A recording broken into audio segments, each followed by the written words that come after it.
GOP Senator Susan Collins joins us now from Bangor, Maine. Senator Collins, thank you for joining us this morning. You also announced this week that you're sticking around. You're going to stay in the Senate rather than run for governor. And one of the reasons you said is that you want to fight hyperpartisanship. You want some bipartisan solutions. I take it one of them is what Leader Pelosi was just talking about, that bipartisan bill in the Senate right now to try to fix what's wrong with Obamacare.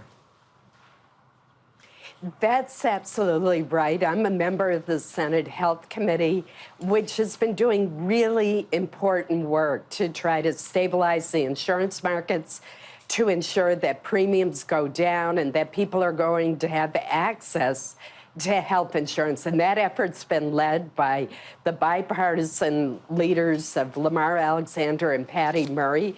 And we've all had input. There were 4 great hearings. And I hope we can proceed, but Democrats are going to have to step up to the plate and assist us. It's a two-way street. But how about the president? It doesn't seem to have the support of the president right now. Well, I'm very disappointed in the president's actions of this past week. The debate in Washington has been whether or not to repeal the Affordable Care Act in the future. What the president is doing is affecting people's access and the cost of health care right now. And I don't agree with his decision on the subsidies that help low-income people afford their deductibles and copays, and I don't agree with his executive order. But Congress needs to step in, and I hope that the president will take a look at what we're doing. President also pushing very hard for tax reform. The first step in that will be Senate passing a budget. I know you hope to do that this week. Are you a yes on that budget? I am likely a yes on that budget. I very much want to see tax reform. As you know, George, we haven't had an overhaul of the tax code since 1986. I don't think there's a single American who thinks that the tax code is fair or simple or helps to promote job creation, and that should be our goals.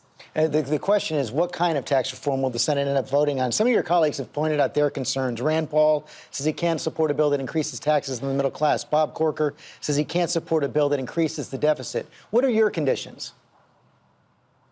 Well, I'm not saying that this is going to be easy, but I want to see us help our working families with tax relief, and doubling the standard deduction does just that. I want to see us help our small businesses, and I want to see us pursue policies that will encourage our larger corporations to create jobs in this country, not overseas. Those are some of my goals. And I think we can get there. There's bipartisan support for reforming the tax code, and I hope we can keep it a bipartisan effort. I just mentioned Bob Corker. He created quite a stir this week with his comments about President Trump, including this to the New York Times. He doesn't realize that, that we could be heading towards World War III with the kind of comments that he's making. He also said the majority of his Republican colleagues in the Senate agree with his concerns about the president's volatility. Are you one of them? Well, I have a lot of respect for Bob Corker. He's been a good friend and an excellent senator. I don't think that the Twitter war between him and the president is very productive. And I think the president needs to learn that his words really matter, that what he could say as when he was in the private sector is entirely different.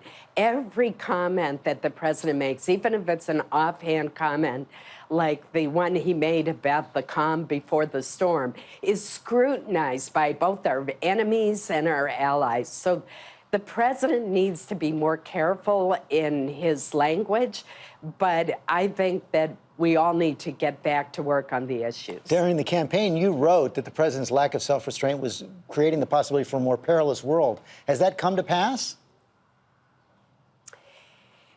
The president's comments at times have not been helpful in promoting stability and reassuring our allies, but he is the president, and I understand that. And as I said, I hope that he'll be more careful with his words in the future. The president's former strategist, Steve Bannon, was also out this week declaring war on the GOP establishment. Let's listen. And let me give a warning to you. Nobody can run and hide on this one. These folks are coming for you. The day of taking a few nice conservative votes and hiding is over. And right now, it's a season of war against a GOP establishment. He says he's going to oppose every GOP incumbent up in 2018 unless they say they're not going to vote for Mitch McConnell as Senate leader. Meantime, the president is going to be meeting with Mr. McConnell tomorrow. Are they working at cross purposes? And what's your response to Steve Bannon? They are working at cross purposes. This is not helpful or appropriate at all. Obviously, Mr. Bannon has the right to support whomever he wants to support, but I think his rhetoric is exactly what the American people are tired of. They don't want this hyper-partisanship. They want us to work together, and they want us to get things done. They want us to work across the aisle. They want us to work with the president. And Mr. Bannon's over-the-top rhetoric is not helpful. Mitch McConnell is the Senate Majority Leader. The president needs him. I'm glad that they're working together on tax reform and a lot of other issues, and I'm glad that they're meeting this week. Mr. Bannon's comments are not helpful in that regard. Finally, Ambassador Nikki Haley is up next to talk Iran. Do you support the president's decision to decertify the Iran deal?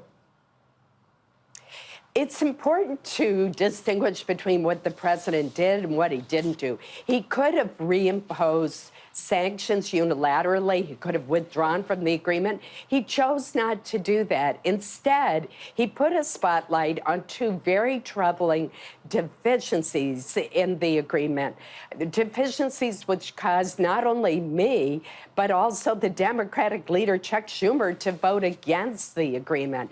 And those deficiencies include the fact that there are no limitations on Iran's ability to develop ballistic missiles, including an intercontinental ballistic missile, which could reach us.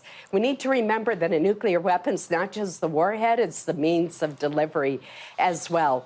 And second, he outlined a very important point, and that is that under the agreement, Iran has what I call a patient pathway to developing a nuclear weapon. So we ought to try to fix that, and that's what I hope that Congress will do, and I hope that the president will consult more fully with our allies, since this is a multilateral, not a bilateral agreement. Senator Collins, thanks for your time this morning. Thank you, George. Hi, everyone. George Stephanopoulos here. Thanks for checking out the ABC News YouTube channel. If you'd like to get more videos, show highlights, and watch live event coverage, click on the right over here to subscribe to our channel. And don't forget to download the ABC News app for breaking news alerts. Thanks for watching.